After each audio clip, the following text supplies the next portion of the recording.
décembre 2007, le GIEC, le groupe de scientifiques chargé par l'ONU de l'étude du réchauffement de la Terre, a obtenu le prix Nobel de la paix. Ses prévisions pour l'avenir de notre planète sont inquiétantes. Le film que vous allez voir a été écrit à partir d'un scénario d'évolution du climat mis au point scientifiquement par le GIEC. Quelle Terre allons-nous laisser à nos enfants? Si le réchauffement climatique continue, voici le monde que les scientifiques leur prévoient. Pour ne pas brûler sous la chaleur, des millions d'Africains prendront la route de l'exode. Mais qui les acceptera? Dans l'extrême nord, le réchauffement entraînera la fonte de la calotte glaciaire. Mais combien d'espèces y survivront?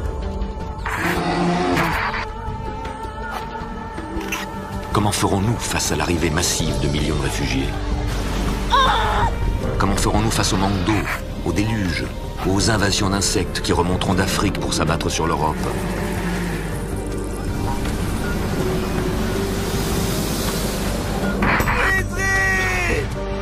Voici l'histoire d'Idri et Fawzi et de leur incroyable traversée du désert pour rejoindre l'Europe. Voici l'histoire de Grace, qui avait tout prévu et que personne n'a voulu écouter. Voici l'histoire de Julia, qui a vu disparaître le dernier pied de vigne du Bordelais. Voici l'histoire de Lotte et de son mari Niels, qui ont tenté de mobiliser les nations du monde. Nous sommes en 2075, et ce film est le récit d'un destin qu'il est encore possible d'inverser.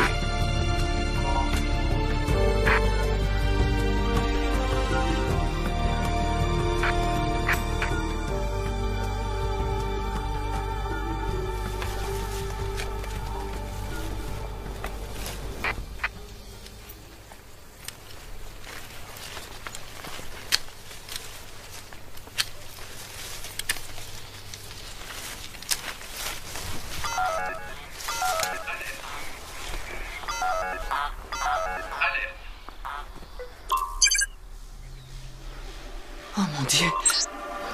Les criquets pèlerins. C'est la deuxième fois qu'ils attaquent cette année.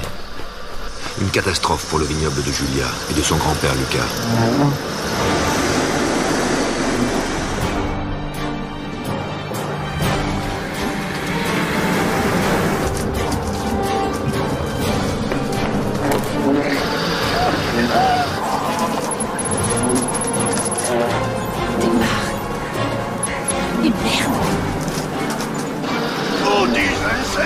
Laissez-moi tranquille!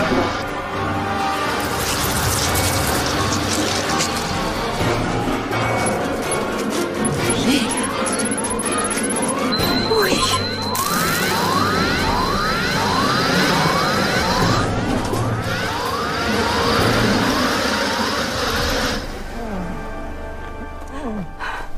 Ils sont partis. C'est fini. C'est fini. C'est fini. Oh, Julia. Allez, viens, on rentre. Ah oui, oui. Allons-y. Ah. Ah. Ah. Sale bestiole. En 2006, il y a presque 70 ans, quand Lucas Perfit n'était encore qu'un enfant, le domaine s'étendait à perte de vue. Assis à côté de son père sur le tracteur, Lucas était loin de se douter de ce qui allait arriver dans sa vie. La terre était fertile, et le soleil juste assez chaud pour gonfler les raisins d'un jus sucré, Regarde. parfait pour le vin. Un jour, Lucas, tout ça sera à toi. Les scientifiques, bien sûr, nous parlaient déjà du réchauffement climatique, mais la température n'avait augmenté que d'un tout petit degré, alors personne ne s'inquiétait vraiment. Au contraire même, le raisin mûrissait plus tôt, et chaque année on avançait les vendanges. Alors tout le monde était content.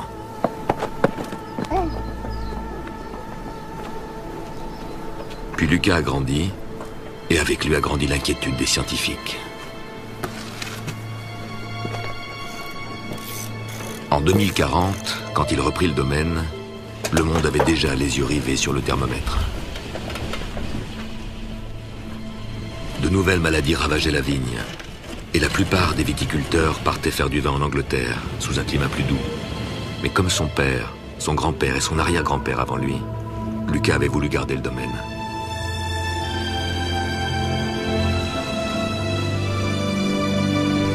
Aujourd'hui, Lucas a 75 ans et la température moyenne de la planète a augmenté de plus de 4 degrés. Pour lui, comme pour nous, les 10 milliards d'êtres humains qui habitent la Terre en 2075, la catastrophe annoncée par les scientifiques est malheureusement devenue une réalité.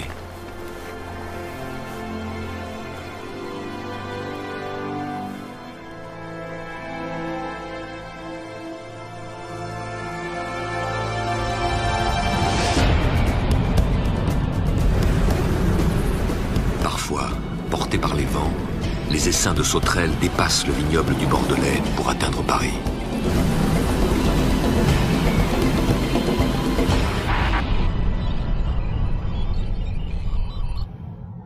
Les criquets fuient l'Afrique, où la force du soleil a tout brûlé.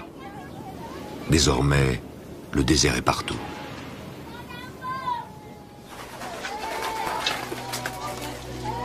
Malgré tous les efforts de ceux qui n'ont pas encore abandonné les villages, plus rien ne pousse au nord de l'Afrique.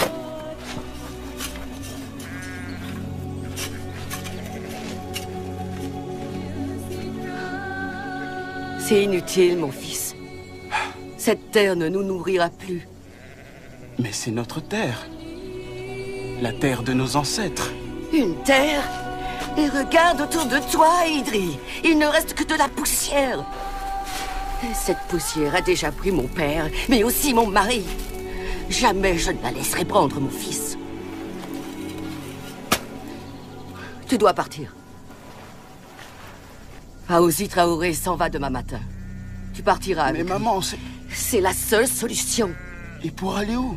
Tu iras vers le nord. Au sud, il y a beaucoup trop de réfugiés. Et comme ils n'ont plus rien à manger, on dit que la guerre pourrait reprendre.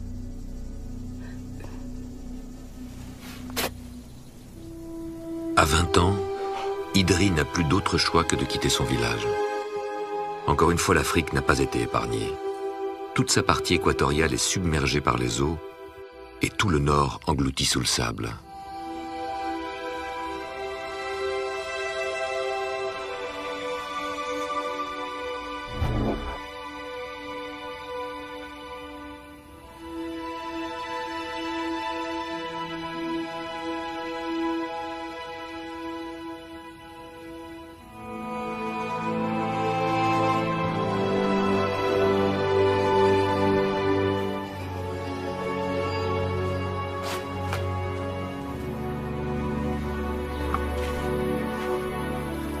Fawzi!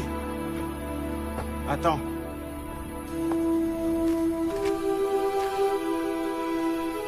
Je pars avec toi. Idri, emmène-le. Prends le chameau, il t'aidera à traverser le désert. Mais vous en avez besoin. Prends le chameau.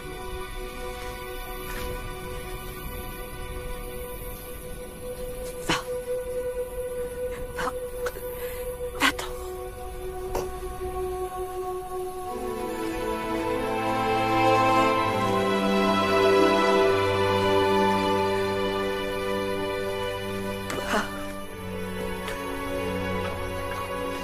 Va, mon fils.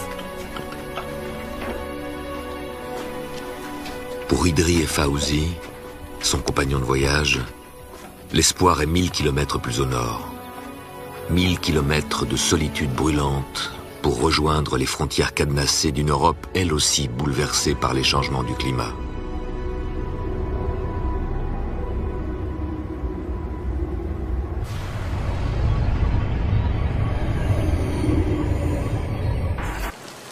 À Hambourg, c'est la pluie qui fait des ravages. Une jeune avocate allemande, Lotte Meister, a fait signer à 2 milliards de citoyens du monde une pétition pour la défense de la planète. En leur nom, elle tente d'imposer aux nations sa charte pour l'environnement. Des experts scientifiques renommés viendront témoigner du plus grand massacre que notre planète ait connu, et ce depuis que la vie est apparue sur la Terre.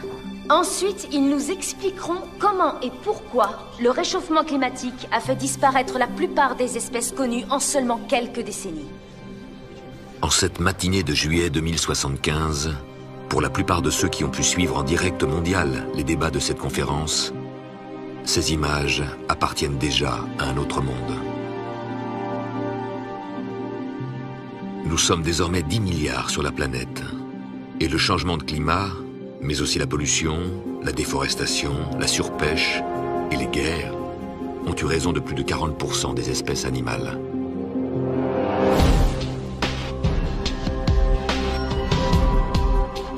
Privés d'habitat naturel et décimés par les braconniers, les gorilles ont disparu les tout premiers. Le dernier a été vu dans une forêt du Rwanda il y a plus de 50 ans. Laissez-moi vous démontrer en quoi cette charte est l'unique moyen d'affronter cette terrible catastrophe.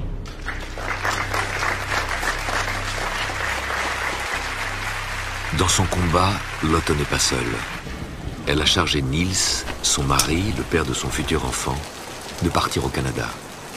Il doit convaincre Grace Lajoie, une zoologiste mondialement connue pour ses recherches sur l'ours polaire, de venir témoigner à Hambourg.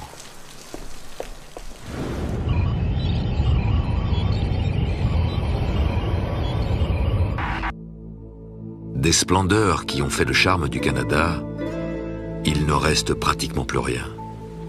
Avec la raréfaction des matières premières, la plupart des parcs nationaux ont été déclassés dans les années 2020 pour permettre les forages pétroliers et l'extraction minière. Pour Niels, la tâche s'annonce difficile. Amère de ne pas avoir su convaincre, Grace Lajoie vit retranchée du monde depuis plus de 10 ans. Elle a définitivement renoncé à son combat pour les espèces et l'environnement. Elle s'est retirée ici, dans une des dernières zones encore préservées du nord-ouest canadien. Oh.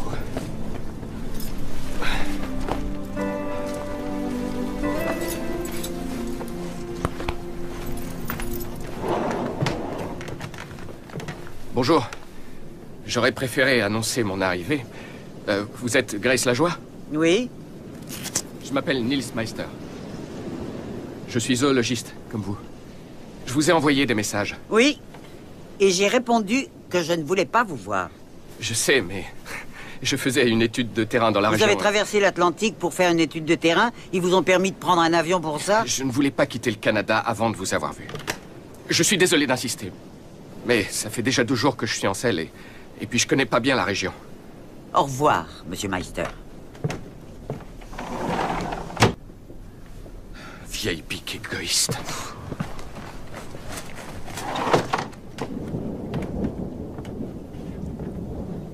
Je vous ai entendu. Ce pauvre cheval est incapable d'aller plus loin ce soir. Son bien-être à lui, ça vous est égal? Je vais lui apporter de l'eau et du foin. Vous pouvez aller m'attendre à l'intérieur.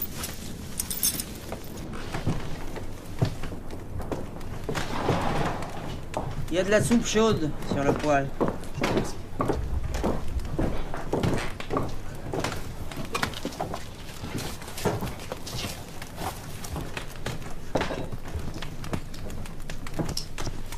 Mais qu'est-ce que vous faites? J'ai plus de bois. Au moins ces vieux machins peuvent encore m'être utiles.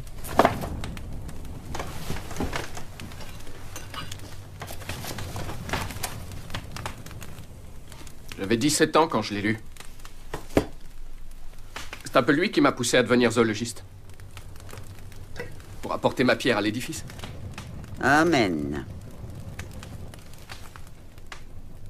Ça peut vous sembler ridicule, mais c'est vrai. Magnifique. Encore quelques efforts et le monde pourra être sauvé. Vos livres ont inspiré toute une génération, pas que moi. Ils ont permis à beaucoup de comprendre qu'il fallait arrêter de laisser les hommes piller la terre. Vous croyez? Mais ils sont passés où, tous ces nouveaux convertis? Vous ne vous informez pas de ce qui se passe dans le monde? Pourquoi je fais ça? L'homme est innuisible. Je fais tout pour oublier que j'appartiens à cette race cupide. Vous vous trompez. Les hommes changent. Ils savent qu'ils doivent arrêter de se comporter en prédateurs.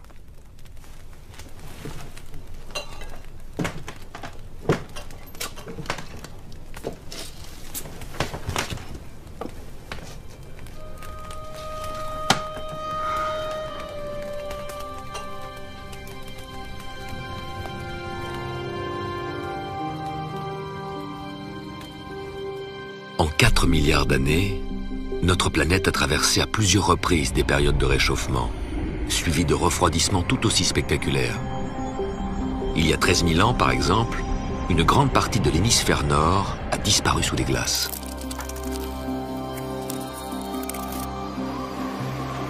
C'est sans doute à cette époque que nos ancêtres ont pu rejoindre la Grande-Bretagne à pied. Puis, sous l'effet du réchauffement, la banquise a fondu, laissant place à la mer et à des paysages plus accueillants. S'en est alors suivie une longue période tempérée, où nos ancêtres ont pu se sédentariser, domestiquer du bétail et commencer à cultiver.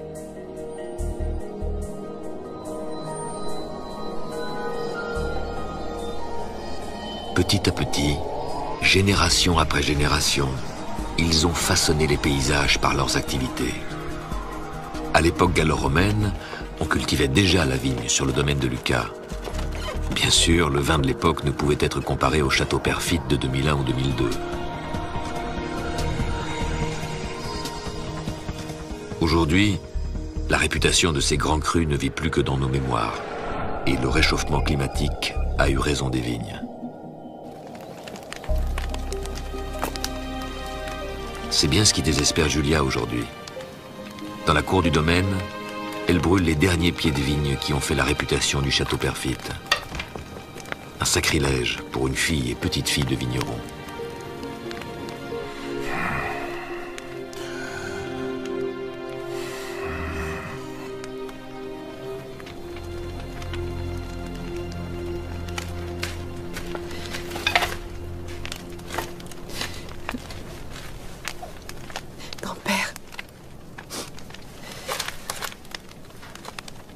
Tu brûles les vignes? Il n'y a plus moyen d'en vivre maintenant. C'est fini. On n'a plus le choix, grand-père. Je suis désolée. Je sais.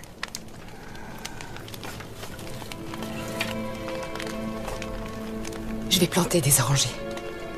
Des orangers? Oh, c'est bien une idée à toi, ça.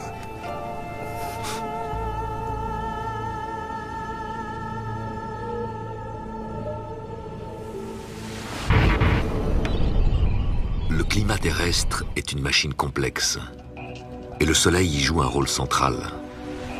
En réchauffant plus la planète à l'équateur qu'au pôle, le Soleil crée un système de courants marins et aériens qui redistribue la chaleur sur l'ensemble de la Terre, dessinant des zones froides, chaudes ou tempérées.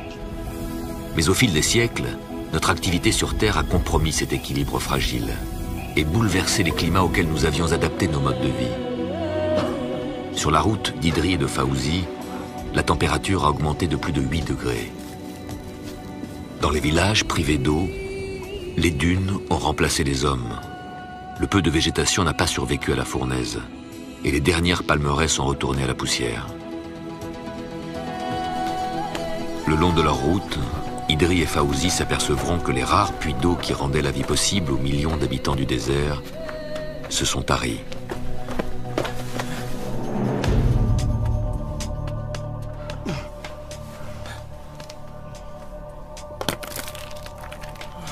On traversera jamais ce désert sans eau. On fera avec ce qu'on a. T'es malade ou quoi? T'as vu ce qu'il nous reste? On peut y arriver. On va crever de soif. Même le chameau va y rester. Tu vas où tu veux. Moi, je rentre. Non! Non! On est partis tous les deux. Et on ira jusqu'en Europe tous les deux. T'es dingue. Laisse-moi rentrer. Non! Je t'ai dit de me laisser rentrer. Je te jure, on va le traverser, cette saloperie de désert. T'as compris?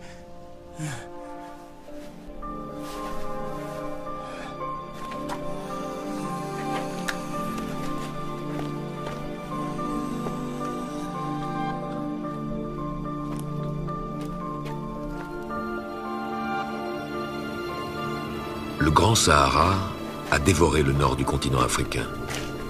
Les anciennes routes ont été recouvertes par le sable, rendant le voyage d'Idri et Fawzi encore plus dangereux. Pour eux, sur des milliers de kilomètres, l'horizon n'est plus que sable et vent. Plus personne ne vit ici.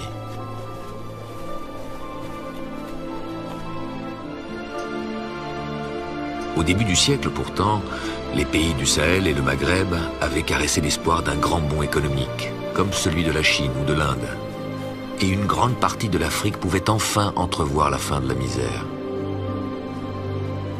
Mais le réchauffement du climat a tout inversé, balayant cette prospérité naissante, ruinant le fragile début de développement qu'à force de travail et d'obstination, 3 générations d'Africains avaient fini par réussir.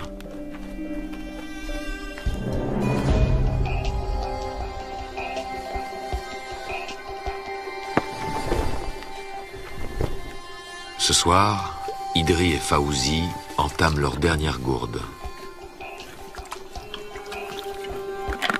Comble de l'ironie, c'est dans les ruines d'une station-service, le long d'une autoroute dont il n'existe même plus une trace, qu'ils vont essayer de trouver un peu de repos.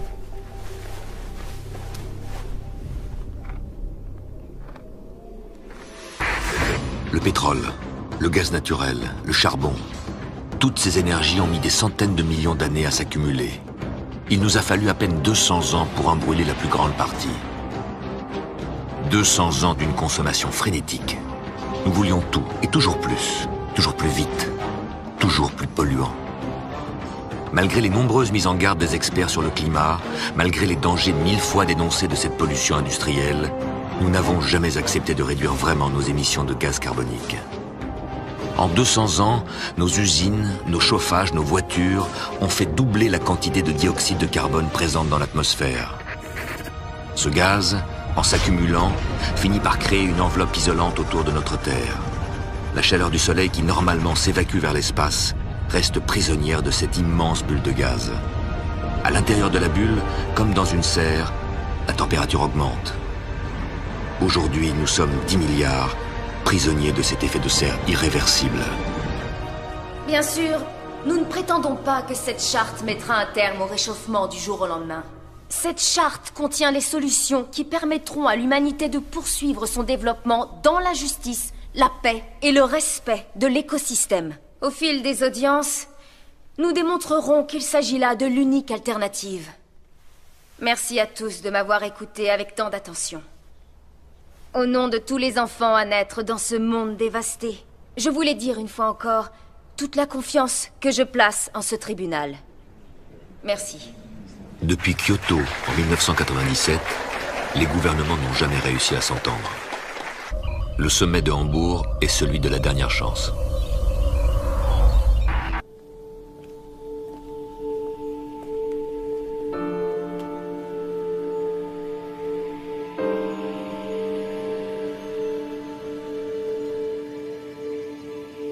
Les dérèglements climatiques sont de plus en plus nombreux en cette fin de XXIe siècle. Et leurs conséquences de plus en plus dramatiques. Julia en sait quelque chose, elle qui tous les ans quitte ses terres bordelaises pour se rendre à Paris. Elle y vient pour commémorer le plus triste des anniversaires, la mort de son fils Raphaël, il y a 10 ans.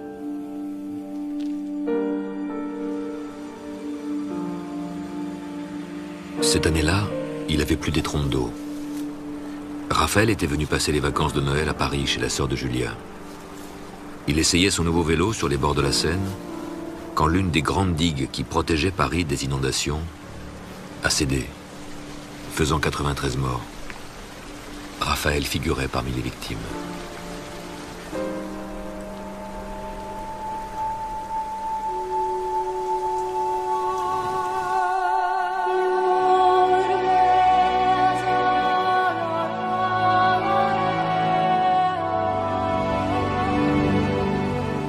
Julia? Salut, petite sœur. Ça va? T'as l'air en forme. Ton chagrin ne s'apaisera jamais? Jamais.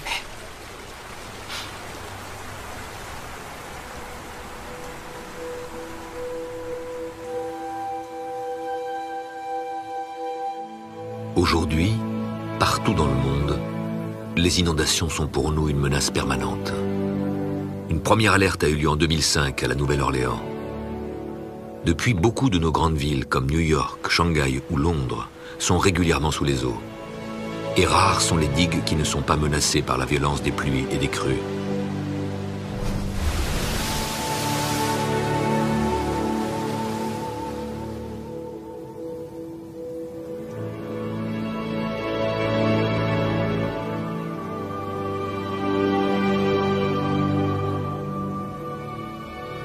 Mais la menace ne vient pas que du ciel.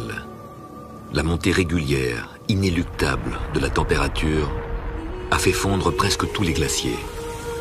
Les glaciers de l'Himalaya et ceux des Andes, qui fournissaient de l'eau à des centaines de millions d'entre nous, ont dramatiquement diminué. Les neiges éternelles du Kilimandjaro ont pratiquement disparu. Comme celles du mont Fuji.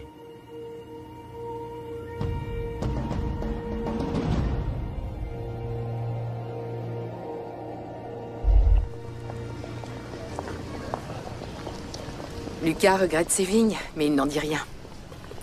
Il dit qu'il est impatient de goûter nos oranges. Tu le connais? Oui, je le connais. Mais toi, comment tu vas? Moi? Tu vas pas sacrifier toute ta vie pour ce domaine. C'est pas un sacrifice.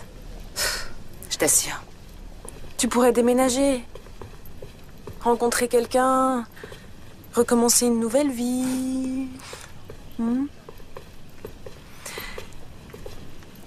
Je crois qu'il est temps de rentrer.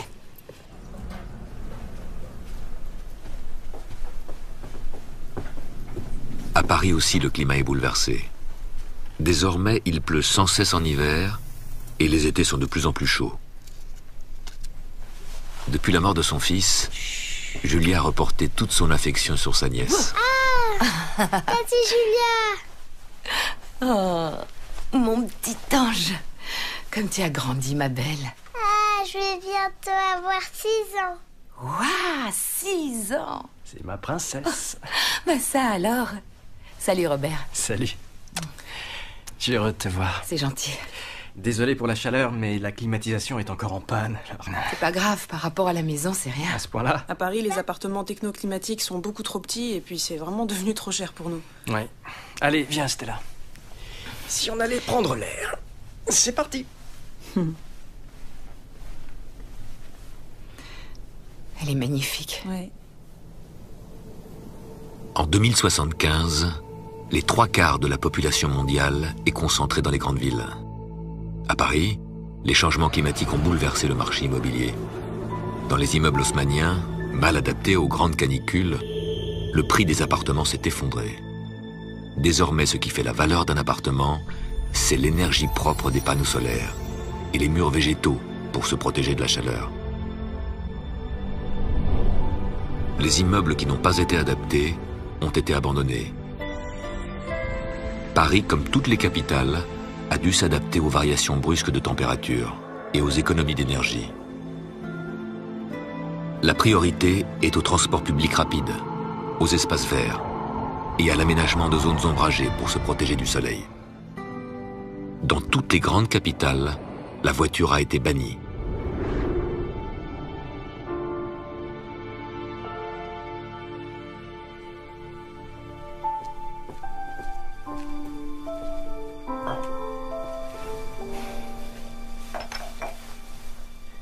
Alors, parle-moi un peu de ces orangers. Ils poussent? Pour l'instant.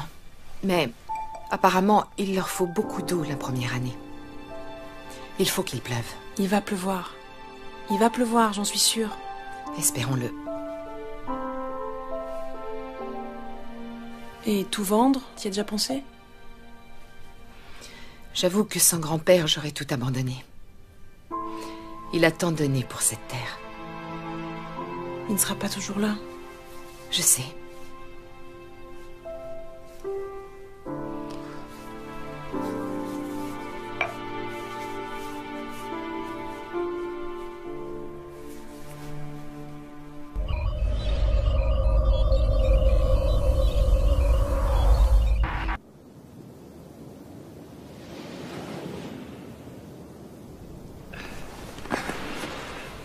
Je vous remercie pour votre accueil. Je suis honoré de vous avoir rencontré. Au revoir, jeune rêveur. Merci. Oups.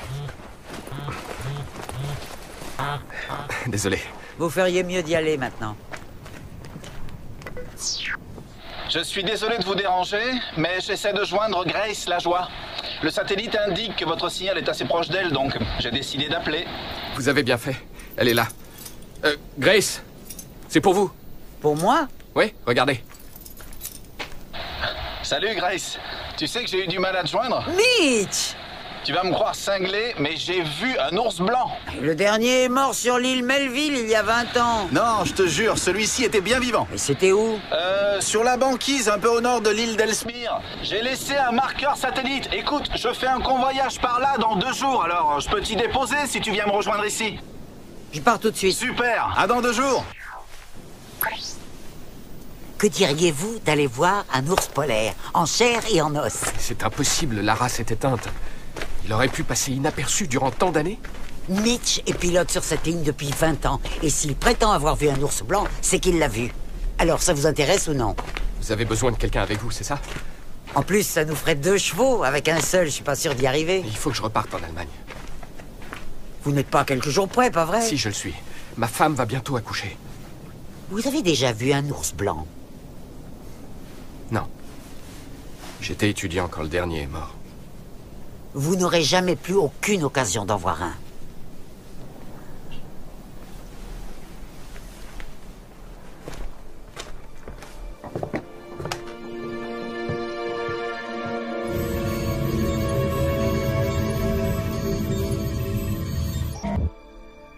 À Hambourg, Lotte doit aujourd'hui s'attaquer à l'un des principaux problèmes actuels, celui de l'eau. Dans certaines régions du monde, c'est devenu une denrée tellement rare qu'elle provoque des conflits à répétition. En contraignant les États à partager équitablement leurs ressources, nous pourrons éviter une nouvelle guerre pour l'eau potable entre le Montana et la Colombie-Britannique. En Californie, par exemple. Cette charte aurait permis d'éviter que le manque d'eau ne plonge des milliers de gens dans la misère.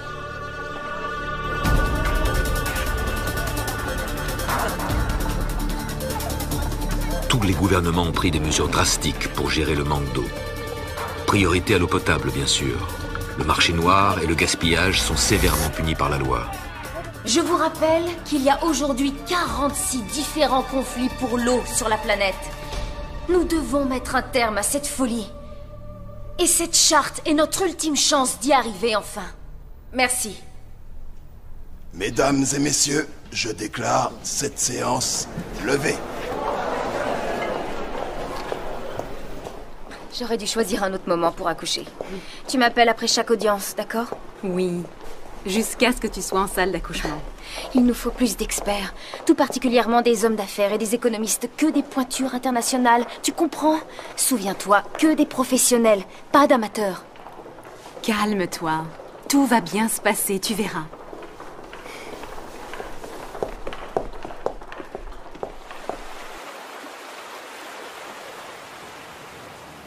Tu ne vas pas le croire.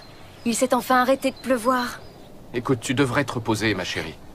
Promets-moi que tu ne retourneras pas au tribunal. J'ai encore quelques petits trucs de rien du tout à voir. Promets-le-moi.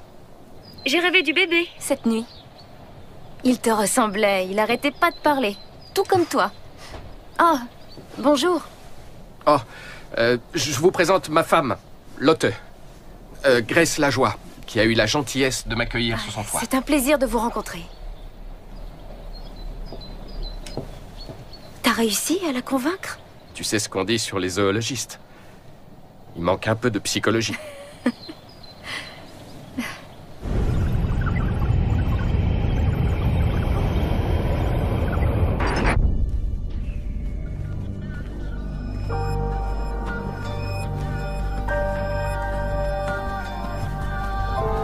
Voilà bientôt 10 jours qu'Idri et Fauzi errent dans l'enfer du Grand Sahara.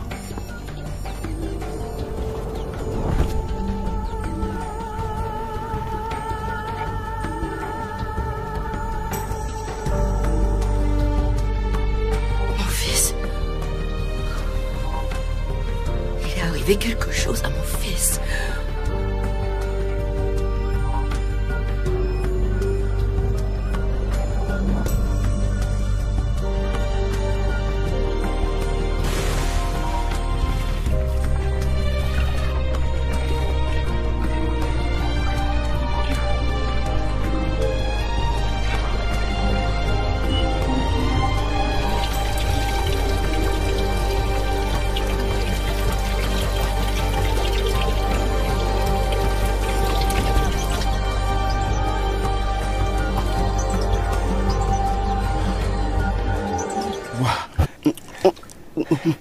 Tu m'as fait une de ces peurs. Allez, bois. Le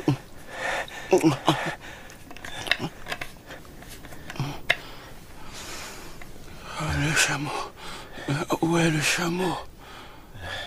J'ai dû faire demi-tour. C'était lui ou toi. Crois-moi, mon frère. Ce soir, on va dormir à Ouarzazate. Allez, viens.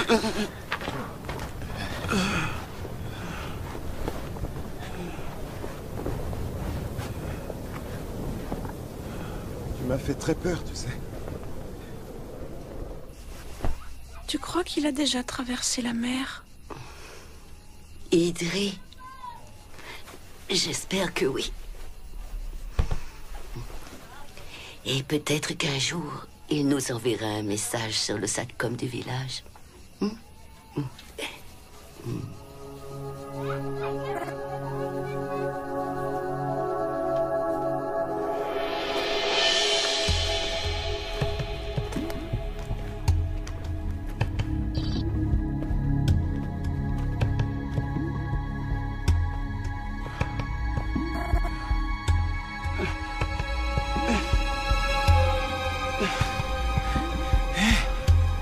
Idri, regarde ça. Comment ils appellent ça déjà? Le grand mur. Le grand mur.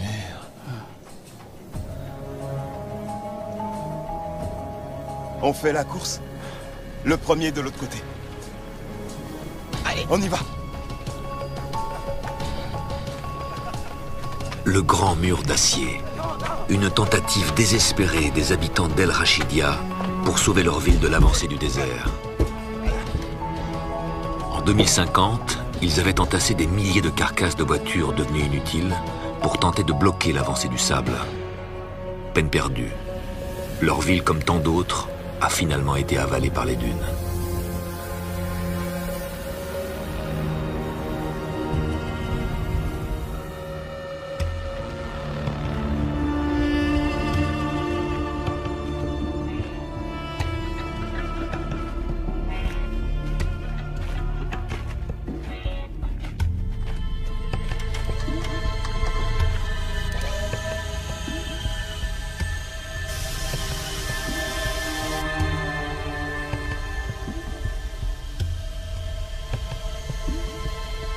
À quelques centaines de mètres à peine de la ville disparue, un immense champ de miroirs, comme il en fleurit partout dans le désert. Un gigantesque piège à énergie solaire.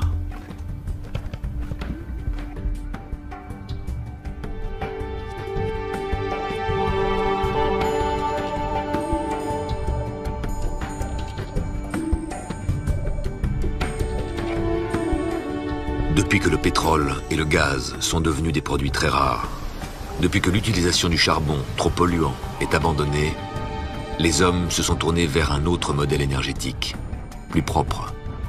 Maintenant, tout fonctionne à l'électricité. Une électricité produite à partir d'énergies renouvelables. L'eau, domestiquée par les barrages hydroélectriques, ou le vent, par des champs d'éoliennes.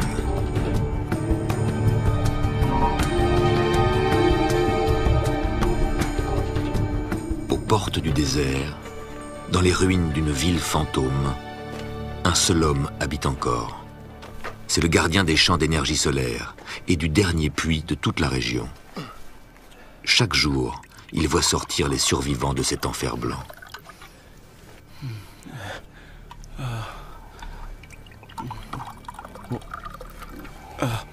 Doucement, doucement, une gorgée à la fois. Vous avez dû faire tant d'efforts pour arriver ici. Pour Idri et Fawzi, c'est la dernière escale avant de reprendre la route. La mer, l'Europe, leurs rêves ne sont plus désormais qu'à quelques jours de marche.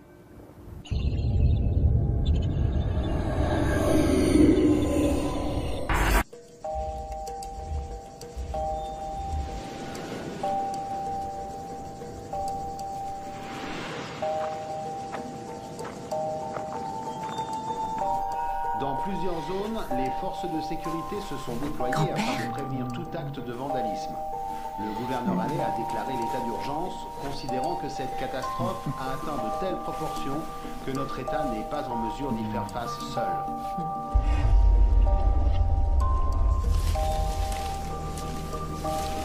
Chaque année, la sécheresse est pire que l'année précédente.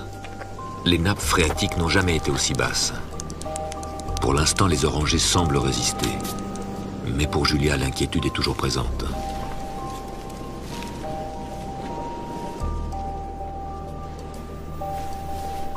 Estimation irrigation, parcelle 28. Elle doit régulièrement vérifier le niveau d'hygrométrie et les réserves d'eau disponibles. Elle est rassurée. Elle a encore assez d'eau pour attendre la prochaine pluie.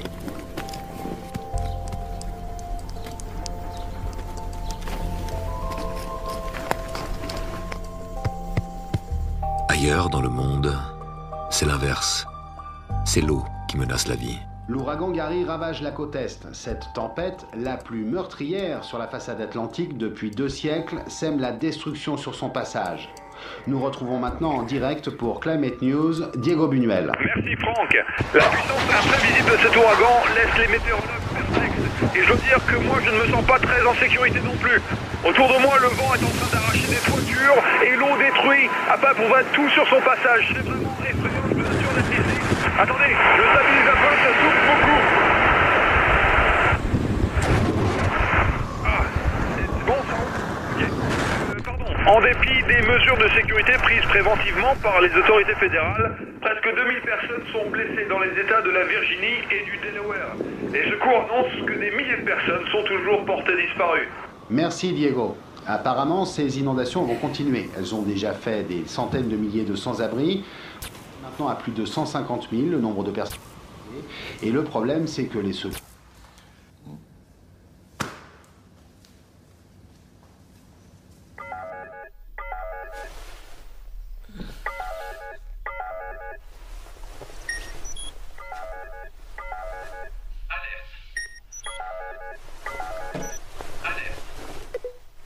Par décision du Conseil, les quotas d'irrigation ont été réduits de 30%. Contrôle de pression.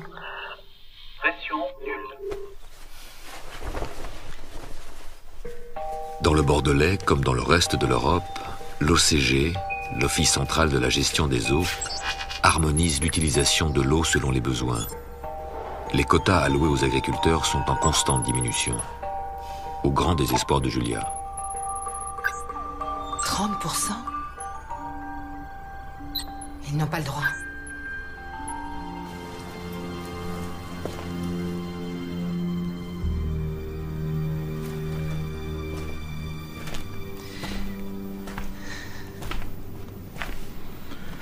Ce n'est pas si grave, Julia. Pas si grave? Mais sans eau, nos orangers risquent de mourir en quelques jours. Eh bien, si ça arrive, tu en planteras plein d'autres. Aussi souvent que ce sera nécessaire. Et si la seule chose qui pousse ici est un cactus, alors tu cultiveras des cactus, parce que tu es une battante. Allons nous asseoir.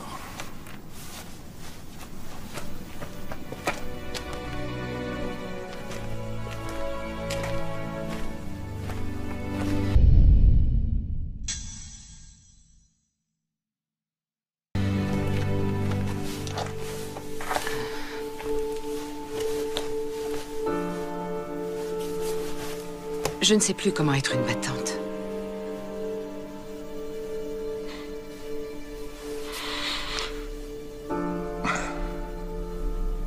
Quand Raphaël est mort, emporté par les flots, Arrête, je ne veux pas qu'on parle de ça. j'ai cru que le chagrin allait te rendre folle. Mais tu t'es accroché, tu t'es battu afin de survivre. Et c'est pour ça que je t'ai demandé de reprendre le domaine. Et cela t'a accroché à la vie. Ah, Julia, tu as tout connu. La sécheresse, la crise économique pendant des années, les sauterelles.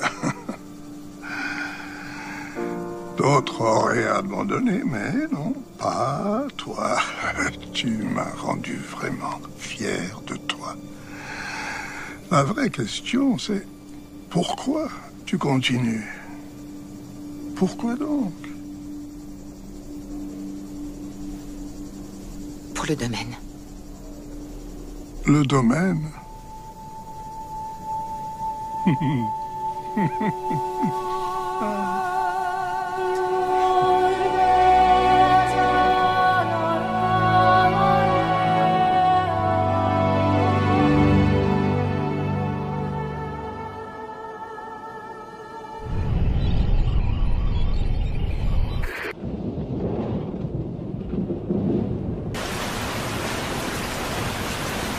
Tu es sûre? Tu ne veux pas que je reste avec toi? Nils sera là pour le week-end. Les premiers bébés naissent toujours en retard. Tout le monde sait ça. Très bien. Je t'appelle demain matin. Et je t'en prie, vas-y doucement. Reste assise.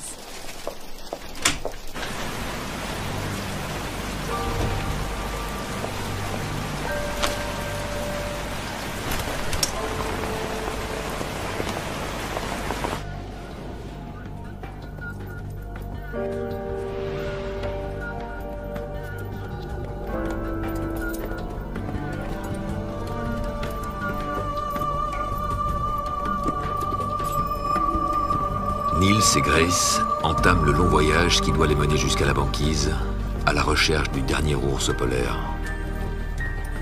Une traversée du Grand Nord canadien, défigurée par les mines à ciel ouvert.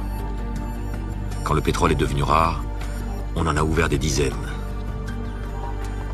Aujourd'hui, elles sont toutes abandonnées. J'ai connu un Meister autrefois. Un gros bonnet dans le charbon. Helmut Meister. 10% des rejets mondiaux de CO2 à lui tout seul. Ouais. Je me souviens très bien quand vous l'avez giflé devant les caméras au sommet d'Ottawa. Vous êtes de sa famille? C'est mon père. Ah, c'est vrai? Mais rassurez-vous, on ne s'est pas parlé depuis plus de 20 ans. Ah, ça, c'est plutôt rassurant.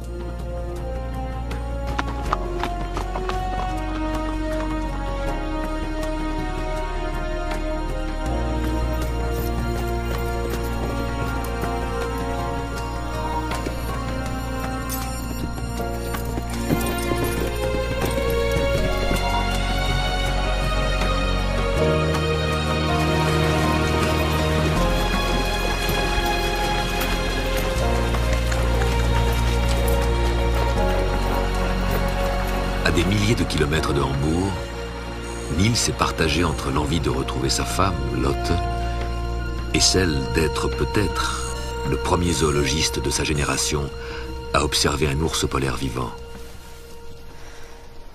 Elle a peut-être éteint pour être un peu en paix. Lotte, débrancher son satcon? Vous ne la connaissez pas? Elle bosse dans quoi? Elle est avocate. Elle travaille au Congrès écologique mondial, le tribunal de tous les tribunaux. Vous n'en avez pas entendu parler? Non. Le Congrès a porté l'affaire devant la Cour internationale pour imposer une charte de devoirs à tous les gouvernements. Des devoirs? Quel genre de devoirs? En gros, protéger notre écosystème, partager les ressources équitablement et partager les responsabilités des effets du réchauffement. Pour commencer à rêver? Non. Devinez combien de signatures nous avons recueillies? Oh, des dizaines de milliers? Non. Hein? Plus? Des centaines de milliers? 2 milliards. 2 milliards de citoyens ont déjà signé la charte des devoirs de l'humanité. 2 milliards? C'est vrai? Un coup de main? Ça, c'est incroyable. Vous êtes sûr? Ouais, 2 milliards.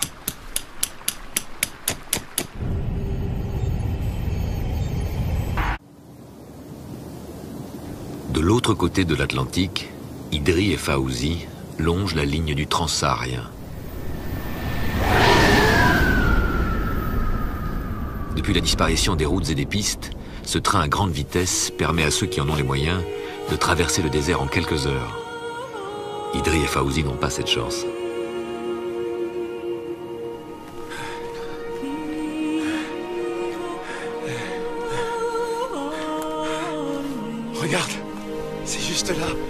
De l'autre côté. Je ne vois rien du tout. Oh, c'est un peu plus sombre au-dessus de l'eau. Comme des montagnes, très très loin. Non, ce ne sont pas des montagnes. C'est la Tour Eiffel.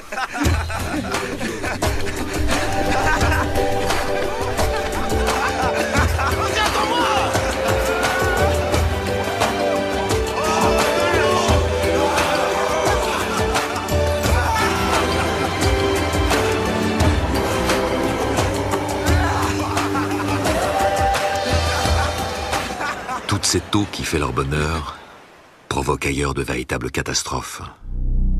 Partout dans le monde, le niveau des océans a considérablement augmenté, créant une grave menace pour des centaines de millions de personnes.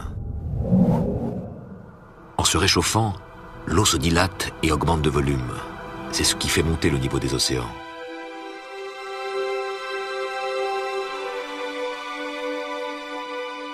Maintenant que le mécanisme est enclenché, quoi que nous fassions, il va falloir des milliers d'années pour l'inverser.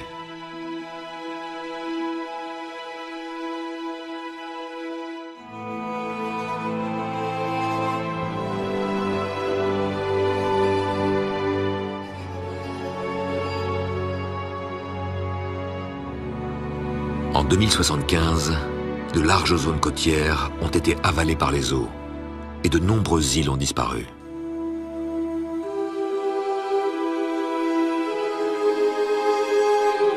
Partout dans le monde, les réfugiés climatiques se comptent par millions. Au Bangladesh, en Inde, en Égypte, en Chine.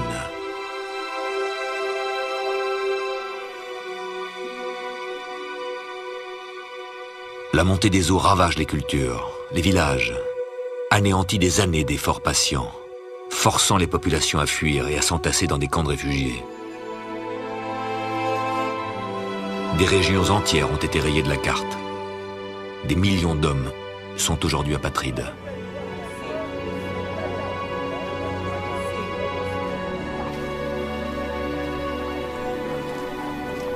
Comme tant d'autres, Idri et Fawzi fuient la chaleur de l'Afrique. Mais ils ne sont pas les seuls à rêver d'Europe. Pour contenir le flot incessant de réfugiés venus de toute l'Afrique, d'immenses camps ont été installés à l'entrée de Tanger.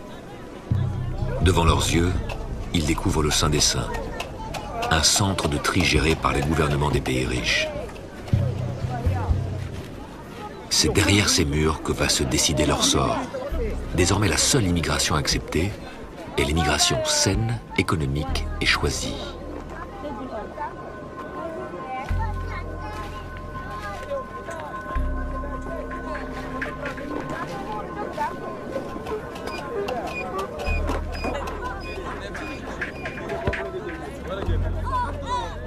Le Centre inter-européen de la main-d'œuvre choisie est financé à la fois par les gouvernements et les grandes entreprises.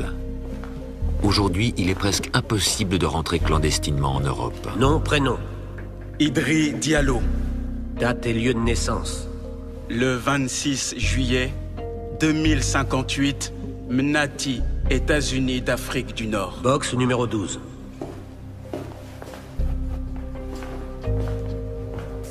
Ici, on ne retient que ceux qui sont utiles à l'économie. Seuls les candidats jeunes, forts et en bonne santé ont une chance d'obtenir un contrat de travail. Durant cette journée de sélection, à tout moment, Idri et Fawzi peuvent être rejetés. Afin de vérifier votre état de santé, le module va procéder à une série d'examens. Veuillez fixer les électrodes. Veuillez fermer les yeux.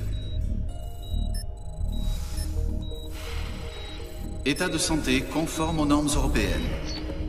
Le module va maintenant procéder à la pose d'une puce bio-identificatrice. Ce procédé est sans danger et quasiment indolore. Cette puce facilitera votre identification lors des tests de sélection. Si votre candidature est retenue, elle permettra votre localisation sur le territoire européen. Procédure terminée.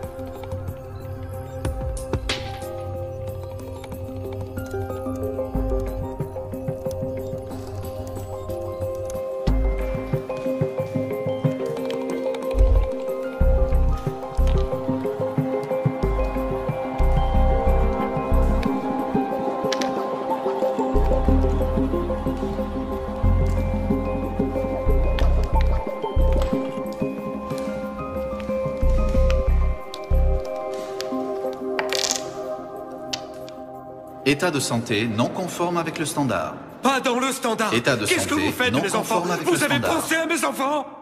Veuillez avancer. Je dois les nourrir, moi. Qu'est-ce que je vais leur donner? Dites-le-moi. Veuillez avancer. Je peux travailler. Je suis fort. Je suis fort. Veuillez je vous avancer. en prie, laissez-moi y aller. Laissez-moi y aller, s'il vous plaît. Veuillez s'il avancer. vous plaît, je vous en supplie.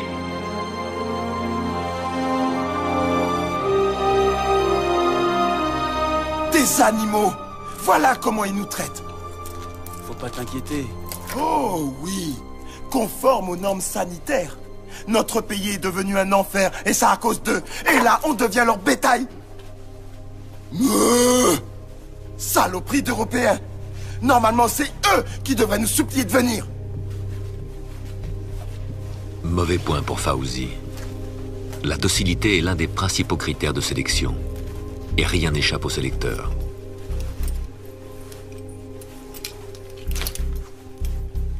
Solution 5. Solution 9. Solution 3. Non, 2. Épreuve terminée. Désolé, votre profil ne correspond pas à la demande actuelle. Comment ça? C'est quoi ces conneries? Veuillez sortir. Non! Veuillez sortir. Veuillez quitter la salle.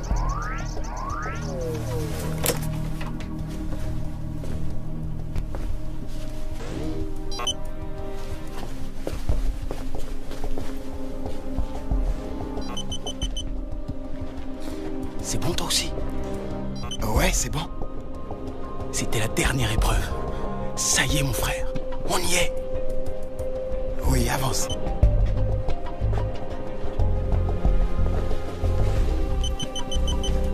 Mais nakusala na makasi nakusala na makasi nakusala.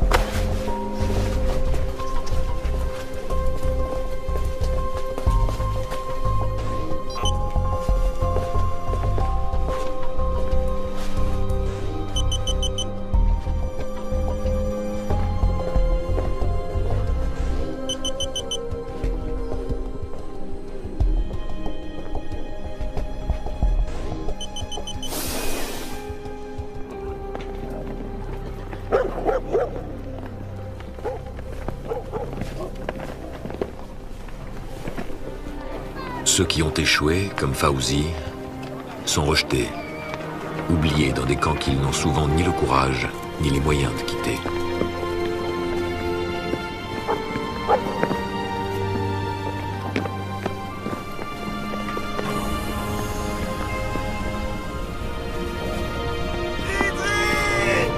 Idri! Bonne chance, mon frère! Idri!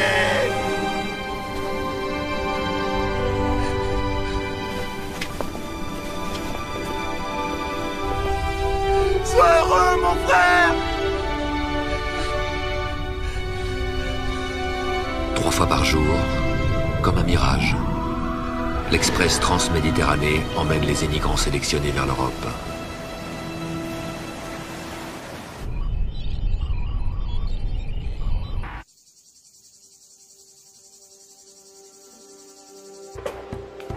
Comme chaque année, Julia prépare la maison pour la canicule estivale.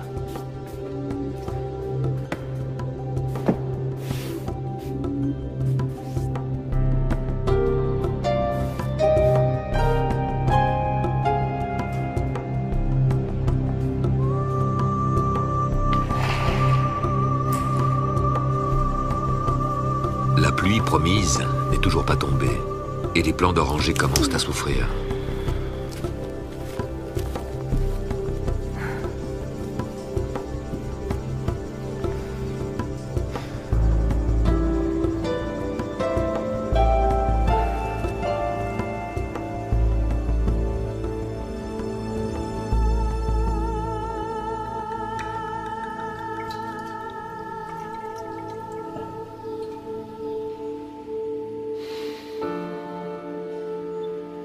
Château perfide 2000. Il avait fait chaud cette année-là. Depuis, le thermomètre n'a jamais cessé de grimper.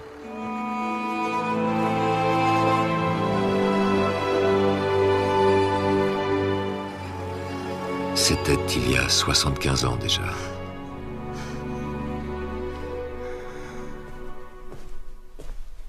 On célèbre quoi?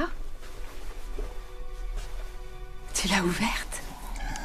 Oui, ce n'est pas très raisonnable. C'est sûrement un des derniers grands millésimes bordelais. Mais à mon âge, ce serait encore moins raisonnable d'attendre. Oui, j'en suis sûr.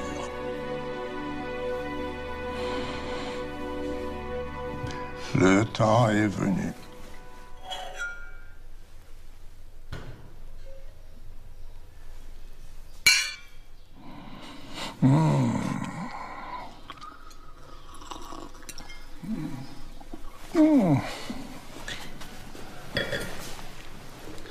Qu'est-ce que c'est bon. Tu sens cet arôme de café et de réglisse. C'est le privilège des vieux vins. Je sais que ça va sûrement être difficile à comprendre, Julia, mais je commence à penser sérieusement à ma retraite. Ta retraite? Tout ce que j'aimais ici est en train de disparaître. Il paraît qu'Oslo est très agréable de nos jours. Oslo? On dit que c'est très vert là-bas. Mais tu n'as jamais quitté le domaine plus de 3 jours. Peut-être que le moment est venu, pour chacun de nous, de penser enfin au changement.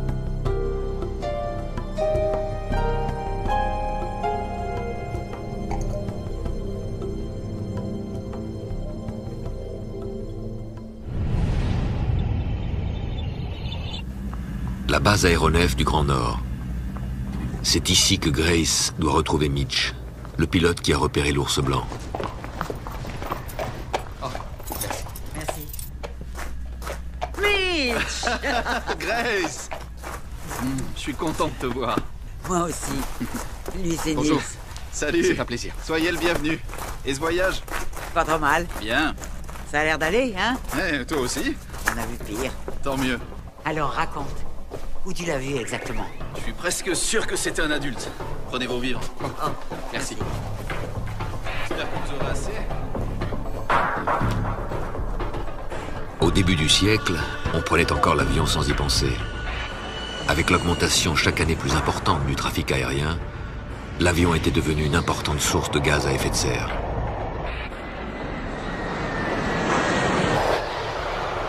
Aujourd'hui, toutes les compagnies se sont débarrassées de leur flotte trop polluante.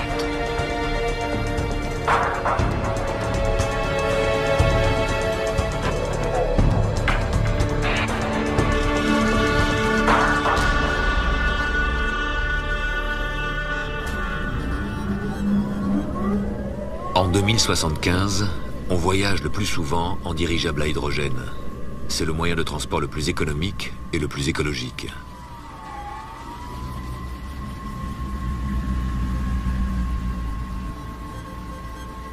Sur la plupart des territoires du Grand Nord, la glace a complètement disparu. Sur ces terres où ne poussait qu'une maigre végétation, poussent désormais d'immenses forêts. La région s'est réchauffée 2 fois plus vite que le reste du monde. Plus de 10 degrés en un peu moins d'un siècle. Autrefois, la glace et la neige renvoyaient l'énergie du soleil. Aujourd'hui, la toundra et les forêts vert sombre absorbent la chaleur et contribuent à amplifier le réchauffement de la planète. Chaque année, plus de 100 000 km² de banquise disparaissent. La fonte des champs de glace a ouvert par le nord-ouest un passage de 5000 km entre l'Atlantique et le Pacifique. Désormais, plus besoin de faire le coûteux détour par le canal de Panama. Chaque jour, des dizaines de bateaux empruntent cette nouvelle route maritime.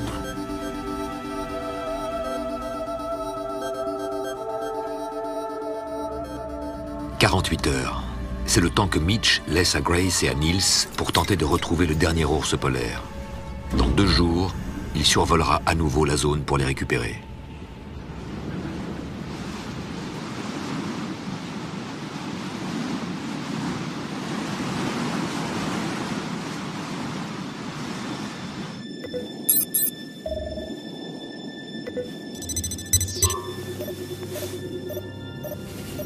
Toujours rien?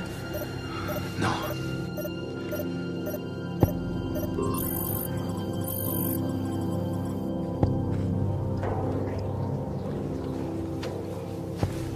Alors? Rien du tout. Je vois mal comment on va le trouver.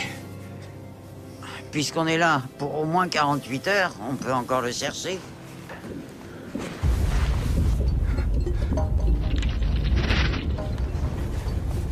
Qu'est-ce que c'était? Donnez-moi votre machin.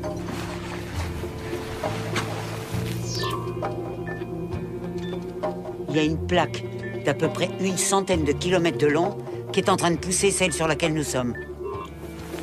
Et c'est dangereux? Faut qu'on s'en aille d'ici. Plus elle se réduit, et plus la banquise devient instable et dangereuse. Pendant le long été arctique, avec la violence d'un tremblement de terre, de gigantesques blocs de glace, figés depuis des milliers d'années, dérivent et s'entrechoquent.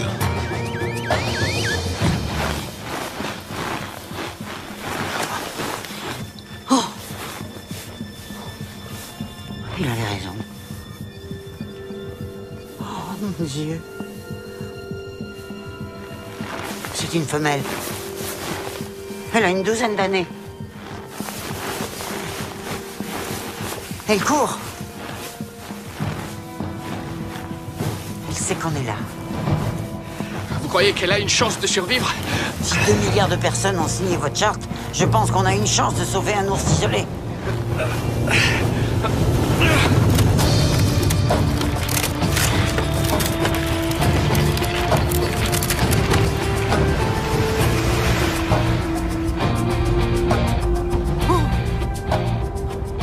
C'est incroyable. La voilà.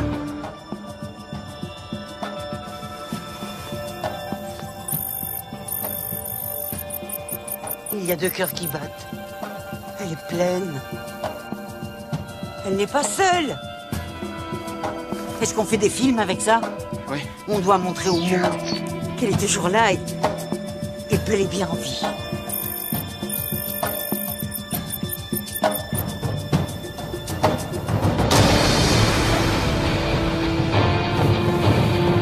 Image satellite.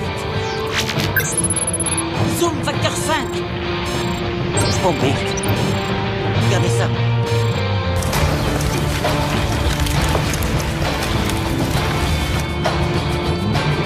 Non! Non! Pas par là! Grace! Grace, qu'est-ce que vous faites? Revenez!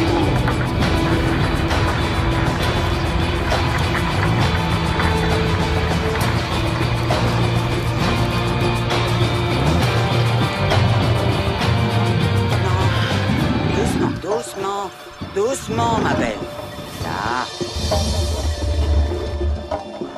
Moi, je sais qu'il est en colère. Tout doux. Ah, tu n'aimes pas les humains, hein? Mange-moi si tu veux. Ce sera un honneur.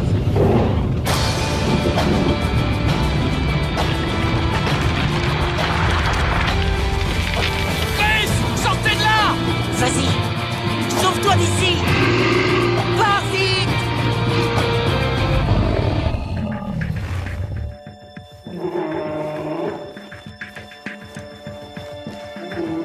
Au revoir, ma petite mère. Grace! Courez!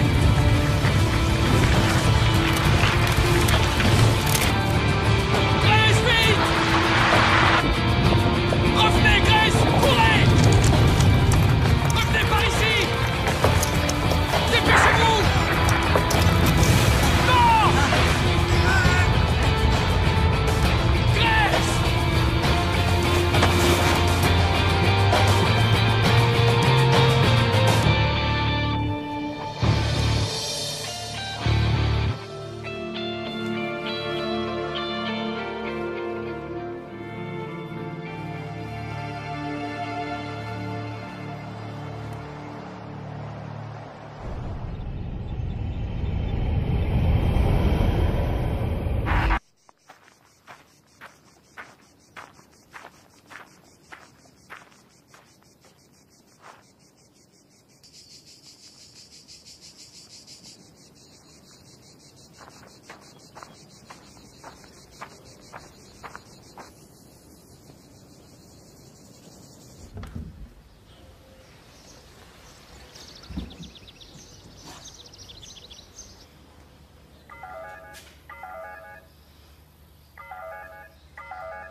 Ma petite Julia adorée. Je n'ai pas le courage de te dire au revoir. Je t'en prie, ne m'en veux pas. Je t'aime tant. Oh non.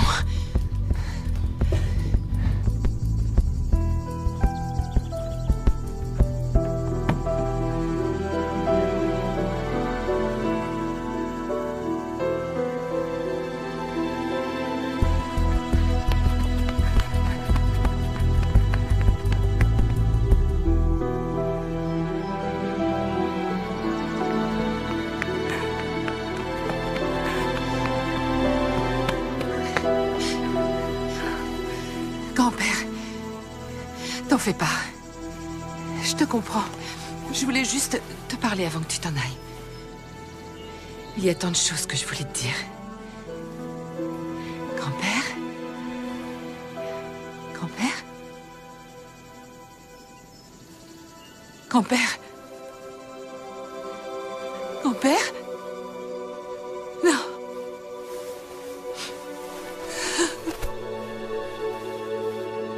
Grand-père.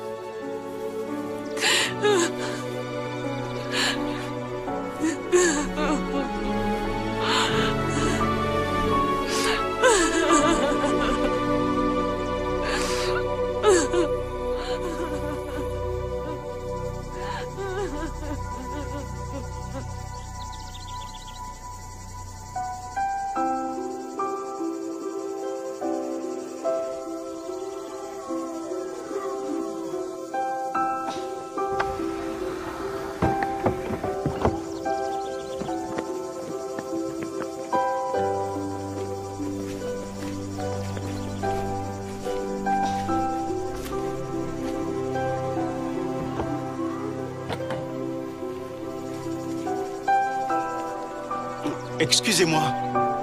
Je cherche le domaine...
douceur de notre climat tempéré, il ne reste presque rien.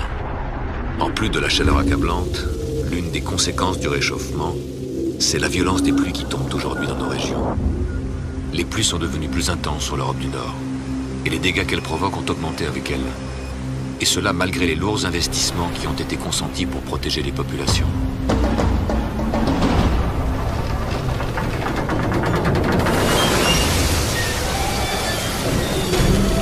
Oui Franck, merci. Comme vous pouvez le voir, je suis ici à Hambourg et aujourd'hui, un autre pont a été emporté par la rivière Elbe. Et croyez-moi, c'est un spectacle effrayant. Tous les résidents sont appelés à évacuer la zone et ceci, je vous le rappelle, n'est pas un exercice. Oh non. C'est la 3e fois en 10 jours que des mesures d'urgence ont été prises par les autorités qui gardent un œil vigilant sur les conditions météorologiques dans les environs, car elles se préparent à de nouvelles inondations. Et nos correspondants nous font savoir que des conditions similaires affectent toute l'Europe du Nord et que la situation...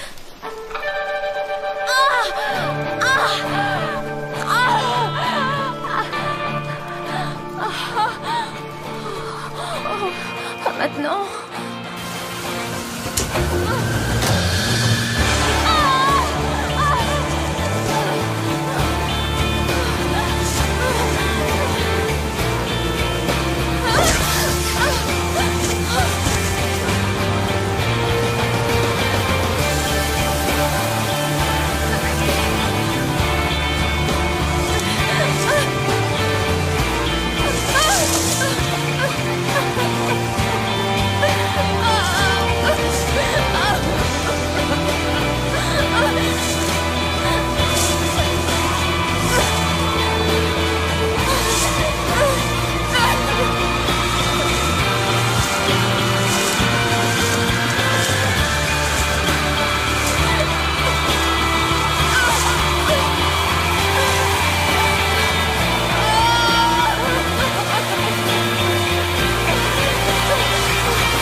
Qu'il vous faut.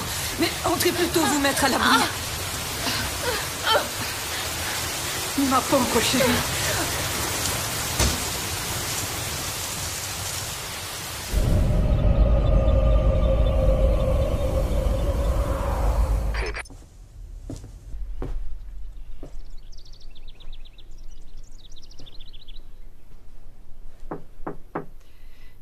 Tu peux entrer.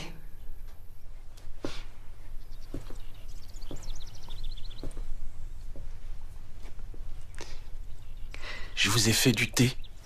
Je te remercie, c'est très gentil. Ma mère, elle dit toujours que pour pleurer, il faut boire. Sinon, votre cœur se dessèche et meurt. C'est sûrement vrai. Mais il a plu. Le réservoir d'eau. J'ai oublié de remplir les citernes. Venez avec moi. Venez.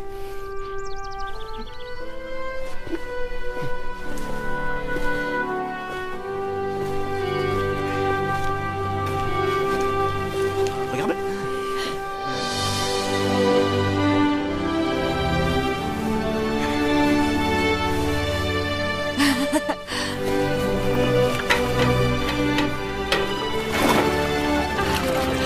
Viens avec moi.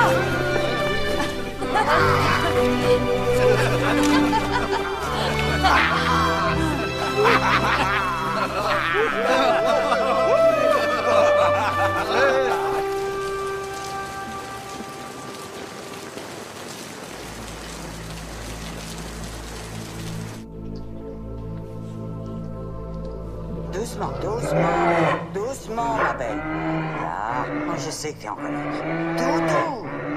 Ah, tu n'aimes pas les humains, hein?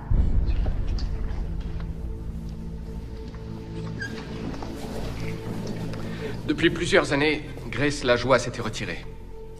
Elle voulait oublier le monde des hommes. Elle avait honte d'appartenir à l'espèce la plus nuisible de la planète. À la demande de ma femme, Lotte, je suis parti au Canada avec pour seul objectif persuader Grace Lajoie de venir témoigner devant cette cour. Quand je lui ai parlé de cette charte, elle a dit que je rêvais, que ça n'arriverait jamais. Mais quand elle a réalisé l'ampleur de ce qui se passait, elle a changé d'avis. Malheureusement, jamais elle ne viendra. Elle souhaitait énumérer devant vous la liste de toutes les espèces animales qu'elle avait vues disparaître. Elle voulait expliquer comment elles auraient pu être sauvées grâce à cette charte. Je ne suis pas sûr d'avoir son expérience en zoologie, mais je ferai de mon mieux pour tenter de la remplacer. Rendez-vous compte que tous les animaux que vous venez de voir sur l'écran existaient encore au début de notre siècle. Grace Lajoie a donné sa vie pour ce en quoi elle croyait. Nous perpétuerons son souvenir à travers notre travail d'aujourd'hui. Je vous remercie.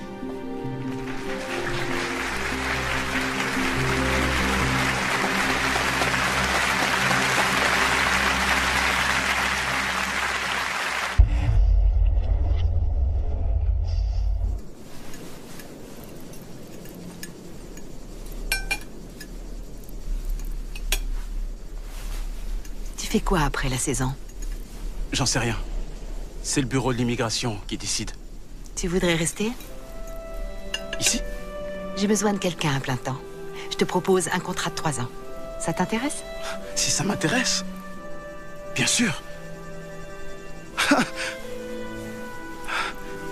Je peux le dire à ma famille? Oui. Prends mon setcon. Ah, c'est gentil. Merci. Salut! Alors c'est lui, Idri? Tu lui as fait peur? Salut, petite sœur. Je viens de l'embaucher. Il est fou de joie. Tu viens de l'embaucher? Je croyais que tu vendais le domaine. Tu pourrais m'expliquer ce qui se passe? Viens, allons marcher.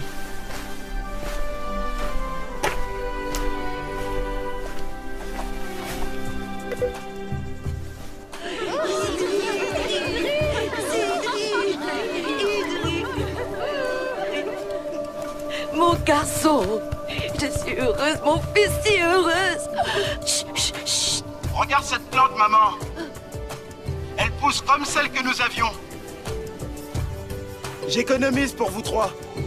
Il va envoyer de l'argent. Et Fauzi, vous avez de ses nouvelles? Il va réessayer. Il ne va pas abandonner. Nous prions pour qu'il y arrive un jour. Moi aussi. Au revoir, maman. Idri, au revoir. Au revoir. Ça peut sembler étrange. Je sais que j'ai toujours dit que quand Lucas ne serait plus là, je partirais pour tout recommencer, loin d'ici. Peut-être même en ville. Ce n'est pas ce que tu veux? Ma vie est ici. Je connais la moindre plante, tous les insectes. Rien que par l'odeur, je sais si la terre a besoin d'eau, ou si le vent a tourné, ou si les acacias sont sur le point de fleurir. Voilà qui je suis. Voilà qui nous sommes. Et puis Idri est arrivé. Ses yeux se sont mis à briller quand il regardait le domaine. C'est le paradis pour lui. Il a tout perdu, mais ça ne l'empêche pas de croire en l'avenir. Et il a raison, parce que notre terre est pleine de vie. Regardez ce que j'ai trouvé.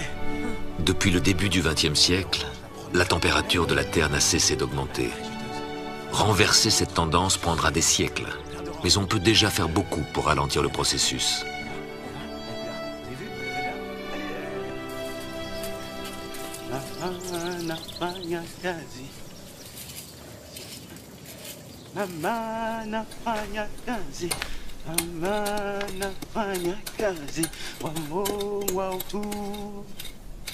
Regardez comme ils poussent, Julia. Ils aiment votre terre. Vous vous réveillerez bientôt avec l'odeur des oranges. Maman nafanya kazi. Julia, c'est la reine des oranges. Julia. bien, Madame la Reine des Oranges. Tous les Français veulent acheter ces oranges. Elles sont sucrées et juteuses. Ya ya, Julia, la Reine des Oranges. Merci, Idri.